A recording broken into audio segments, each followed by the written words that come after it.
नमस्कार. आपण आता वसई विरार महानगरपालिका समोर उभे आहोत. आपण माझ्या मागे बघू शकता ही भव्य दिव्य महानगरपालिका.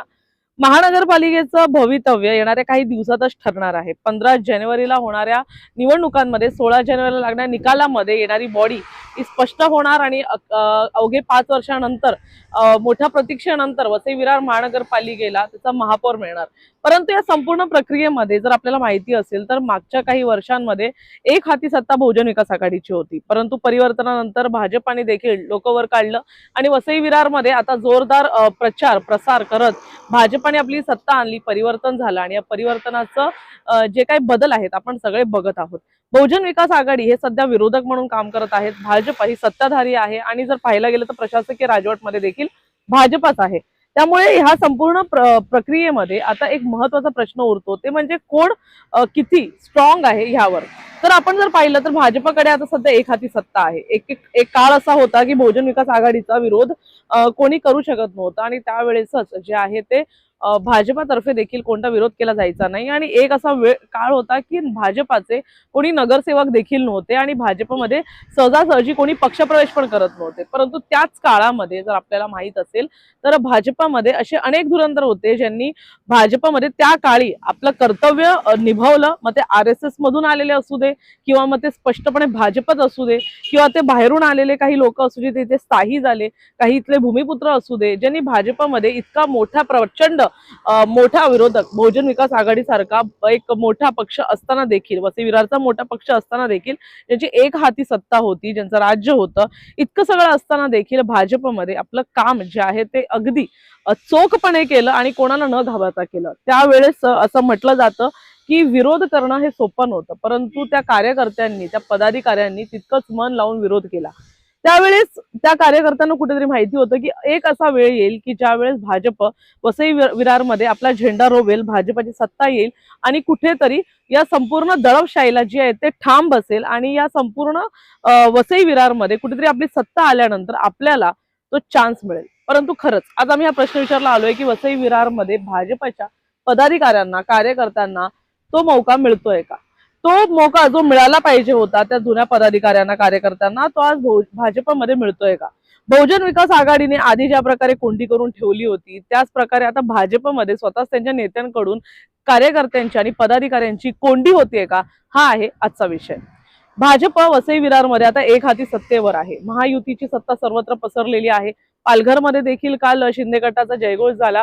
त्यामुळे एका बाजूला जिथे बहुजन विकास आघाडीचे आज कोणी आमदार नाहीये, बहुजन विकास आघाडीकडे आज आपली सत्ता वाचवण्यासाठी महानगरपालिकेशिवाय पर्याय नाहीये, तर दुसरीकडे भाजप ज्यांचे आता आमदार आलेले आहेत, आता त्यांचं राज्य सुरू झालेलं आहे, त्यांचं प्रशासकीय राजवट असल्यामुळे त्यांच्याच हातात ही सत्ता आहे.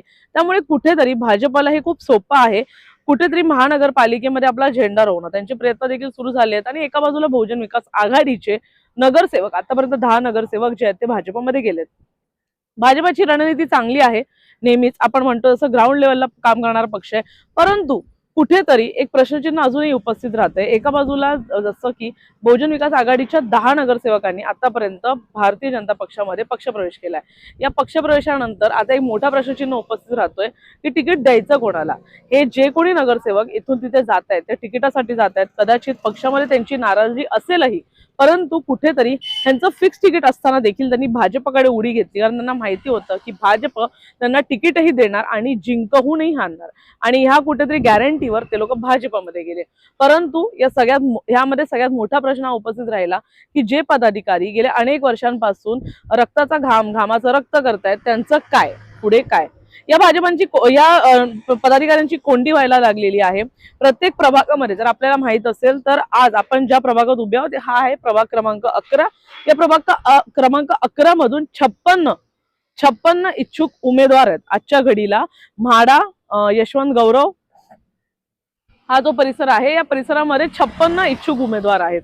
म्हणजे यातून भाजपला फक्त 2 म्हणजे पुरुष 2 आणि महिला 2 अशी 4 जे कोणी आहेत ते इच्छुक आपले उमेदवार ठरवायचे आहेत. येणार 2-3 दिवसांमध्ये त्याचाही निकाल लागेल. परंतु ह्या ह्या 56 मधून हे 4 निवडणार कसे, हा एक मोठा प्रश्नचिन्ह आहे. एका बाजूला बहुजन विकास आघाडीच्या नगरसेवकांची भाजपमध्ये जोरदार इन्कमिंग सुरू आहे, तर भाजपचे पदाधिकारी देखील आता मोठ्या प्रमाणात नाराज होत चालले आहेत आणि नाराजीचं कारणही तितकंच थेट आहे. काही ठिकाणी कॉर्नर मीटिंग व्हायला लागलेले आहेत की कशा प्रकारे जर आपल्याला तिकीट मिळत नाही तर आपण काय करायचं, आपण विरोध करायचा, आपण आपला निषेध करायचा की आपण शांत राहायचं. जर हे पदाधिकारी ज्यांनी ग्राउंड लेवलवर इतक्या वर्षांपासून काम केलंय, ज्यांच्याकडे एक चांगला वोट बँक असू शकतो 2 ते 2.5 हजारांचा, जर हे कार्यकर्ता हे पदाधिकारी शांत बसले तर त्याचा फटका भाजपला पडणार नाही का? विधानसभेमध्ये इतका जोरदार भव्य दिव्य असा उत्सव साजरा करण्यात आला परिवर्तनाचा. या परिवर्तनामध्ये या प्रत्येक कार्यकर्त्यांनी, या प्रत्येक पदाधिकाऱ्यांनी आपला मोलाचा वाटा दिला होता. प्रत्येक पदाधिकारी रात्रभर जागून काम केलं होतं. त्यावेळेस हितेंद्र ठाकूर यांचा जोरदार विरोध करण्यात आला, घराणेशाहीचा जोरदार विरोध करण्यात आला आणि या पदाधिकाऱ्यांकडून दादागिरी, गावगुंड या सगळ्या गोष्टींचा विरोध करत, विविध केसेस अंगावर घेत, विविध ठिकाणी मोर्चा काढत, उन्हातानामध्ये घाम गाळत आपल्या पक्षाला पुढे नेण्याचं कार्य करण्यात आलं. आणि हे कार्य फक्त आजपासून 1 ते 2 वर्षाचं नाहीये, तर हे कार्य आहे जवळपास 15 ते 20 वर्षाचं. काही कार्यकर्ते 50-50 वर्ष देखील भाजपमध्ये आहेत आणि हाच विचार करतायत की कधी आपली वर्णी लागेल. जे कार्यकर्ते आता वयोवृद्ध झालेले आहेत, जे कार्यकर्त्यांची एक पद आता मोठ्या अनेक वर्षांपासून आहे, त्या कार्यकर्त्यांची कदाचित वर्णी लागणार नाही. परंतु ज्या कार्यकर्त्यांना आज या पक्षामध्ये 15 ते 20 वर्ष झाली आहेत आणि महानगरपालिका स्थापन झाल्यापासून त्यांचं एकमेव स्वप्न राहिलंय की आपल्या पक्षाचं जेव्हा नाव लौकिक होईल तेव्हा आपल्याला चान्स मिळेल आणि या चान्स मधून आपण जे आहेत ते या प्रभागातून उभे राहू. त्याच्यामध्ये आता जर आपल्याला माहिती असेल तर आणखी एक मोठा प्रश्नचिन्ह उपस्थित राहतो की 500 इच्छुकांची इंटरव्ह्यू जी ती घेतली गेली. 115 सीटसाठी 500 इच्छुकांची इंटरव्ह्यू. दुसरा प्रश्न की जर 115 लोकांचा इंटरव्ह्यू केला गेला 115 जागांसाठी, मग शिंदे गट आणि अजित पवार गट यांना महायुतीमध्ये कुठे जागा दिली जाणार आहे, हा एक मोठा प्रश्नचिन्ह आहे. दुसरं म्हणजे नितेश राणे जेव्हा या ठिकाणी आले होते त्यावेळेस जे आहे त्यांनी 500 लोकांची इंटरव्ह्यू घेतले. म्हणजे आमदारांना आधी माहिती नव्हतं का की कोणत्या प्रभागातून किती लोक ही इंटरव्ह्यू मध्ये जाण्यासाठी जे आहेत ती प्रबळ आहेत ते तिथपर्यंत जाऊ शकतात. म्हणजे इंटरव्ह्यू देखील तितक्या लोकांनी दिला जितक्या लोकांनी इच्छुकांचे फॉर्म भरले होते. म्हणजे नितेश राणेंना सगळ्यांचेच इंटरव्ह्यू घ्यायला लागले. आमदारांनी कोणालाही नाराज न करता सगळ्यांची नावं पुढे ढकलली. म्हणजे आमदार आपल्या कार्यकर्त्यांना ओळखत नाहीत का? आमदारांना माहित नाहीये का की किती वर्षापासून कोणता कार्यकर्ता, कोणता पदाधिकारी कुठे काम करतोय, जेणेकरून बाहेरचा एक मंत्री येतो आणि अचानकच ते सगळे इंटरव्ह्यू घेतात. यानंतर एक दुसरा महत्वाचा प्रश्न उपस्थित राहतोय की ह्या पदाधिकारी कार्यकर्त्यांचा आता पुढे काय?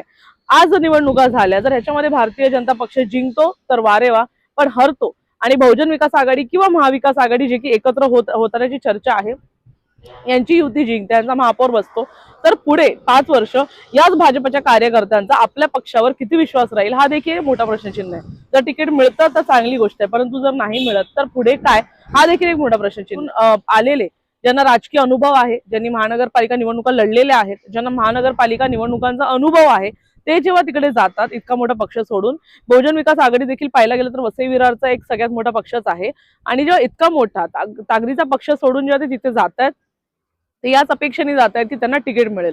मग जेव्हा 56 इच्छुकांना बाजूला सारून एका राजू ढगेंना तिकीट मिळेल तेव्हा त्या 56 इच्छुकांचं काय, त्या उमेदवारांचं काय, त्या पदाधिकाऱ्यांचं काय, पुढे काय, याचं उत्तर भाजपा आपल्या कार्यकर्ता पदाधिकाऱ्यांना देणार का?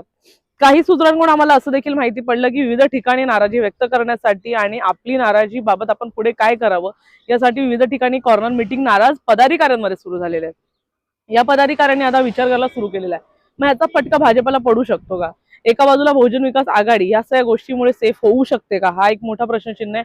परंतु बहुजन विकास आघाडीला लागलेली गळती ह्याकडे देखील दुर्लक्ष करता येत नाहीये. जसं बहुजन विकास आघाडीला गळती लागत चाललेली आहे तसं आपण हे देखील विसरून चालणार नाही की भाजपमध्ये जी लोक येतात ही बाहेरून आलेली लोक आहेत ज्यांना आयात करून जे आहे ते तिकीट वाटली जाणार आहेत, ज्याच्यामुळे पदाधिकारी आणि कार्यकर्ता नाराज होऊ शकतात आणि कुठेतरी भारतीय जनता पार्टी ह्याच्यामुळे एक मोठा फटकाचा सामना करू शकते.